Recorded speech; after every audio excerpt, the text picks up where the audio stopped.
pag-usapan lang natin ang breaking news na pinagkakaguluhan ng balita. Catherine Bernardo nagluksa dahil sa Katniel fans. Ayon umano guys sa balita, Catherine Bernardo pinagluksa, pumanaw na fanny. Ibig sabihin guys, ito yung solid na fans ng Katniel. Ibig sabihin, ito ay kilalang kilala ng mga Katniel fans at mga Katden fans. Kaya nga naman guys, kita nyo naman, sinasabi ng karamihan na lungkot umano ang Katniel dahil sa nabalitaan nilang pagpanaw ng isang solid fans ng Katniel. Kaya nga naman guys, pinag-uusapan ngayon ang Katniel. Siyempre alam naman natin guys, no,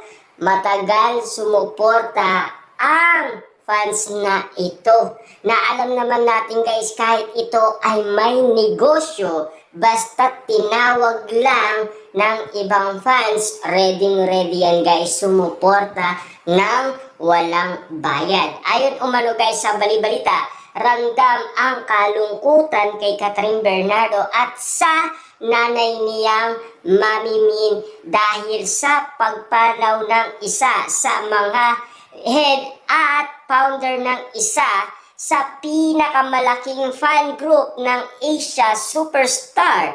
Nagpost pa nga ang mother ng aktres sa social media ng pakikiramay at pagsaludo sa lumisan na kaibigan. Kita nyo naman guys, no? Nagluksa talaga ang Katniel. Dahil nga naman kasi guys, sa isang solid fans na matagal sumuporta umano guys sa kanila at lalong-lalo na guys, sumuporta din ito sa Katden. Dahil alam naman natin guys, ito ang uling balita natin sa kanya. At ayon umano guys sa mga kumakalat na issue ngayon sa social media, nung magkasintaan pa kasi sina Catherine Bernardo at Daniel Padilla ay active na active ang yumaong si Tita Che. At doon niya nabuo ang Catherine Bernardo at Daniel Padilla na Katniel Solidarity Community Fan Group. Ibig sabihin KDKN Solidarity na naging kay Catherine Bernardo official nang mag-iwalay ang Katniel Love Team. Sa mga hindi nakakakilala kay Tita Che, hindi lang basta fan ang turing sa kanya. Ako ang tumayong marketing and PR manager ng nasabing business at si Tita Che ang nagsilbing freelancer human resources OIC. Kaming dalawa ang kanan kamay ni Catherine Bernardo at Mami Min Bernardo sa pagpapatakbo ng negosyo. Ibig sabihin lang nito guys, sila daw ang nag-aandel ng negosyo. Kaya nga naman guys, itanayo ang nasabing fan group ni Tita Che. Siya daw ang head na tumayo at nagsilbi at lalo na guys siya ang nagbigay ng pangalan. Ibig sabihin, nakilala ang Katniel fans dahil kay Tita Che. Ibig sabihin, kaya nga naman guys nagluksa itong si Catherine Bernardo dahil matagal ito guys sumuporta sa Katniel.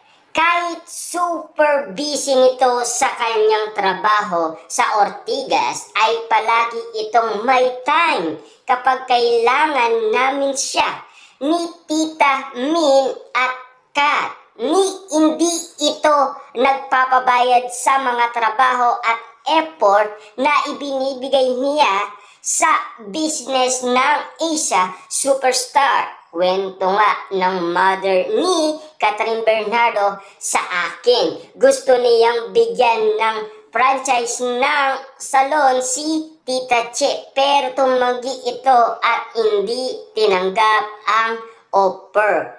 Kapuri-puri si Mr. Sang-ji dahil kahit may sakit na ito ay inasikaso pa rin niya ang mga pang-black screening ng movie ng Kat Den na Hello Love Again. Kita niyo naman guys, sila kasi guys yung mga nagbigay ng ticket sa mga PWD at sa mga buntis. Pero libreng-libre to guys ha. Alam nyo naman kasi kapag may kapansanan, libreng-libre yan. Kita nyo naman guys, no? Walang bayad yun. Ibig sabihin, yung gastos doon guys, sagot ni Tita Che. Kaya nga naman guys, kung meron sila dating tinatanong, magtanong kayo kay Tita Che. Yun kasi guys ang ginagawa umano ng mga Katniel fans at mga Kat Den fans. Na alam naman natin kasi guys, ang mga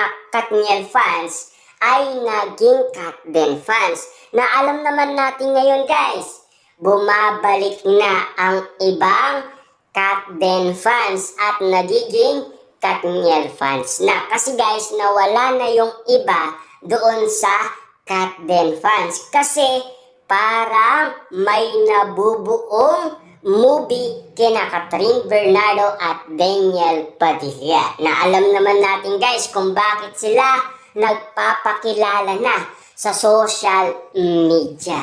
Siyempre guys, tandaan ninyo, ang management kailangan ipakilala niya muna ang mag-collab team bago niya ito ibuga sa teleserye at sa movie. Titignan muna nila kung talagang patok na patok sila sa maraming tao at kung pagkakaguluhan sila at kung merong nararamdaman kilig ang mga tao sa nasabing love team. Ibig sabihin guys, alam naman natin, kilalang kilala na si Daniel Padilla at Catherine Bernardo. Diba? Alamat na yan guys.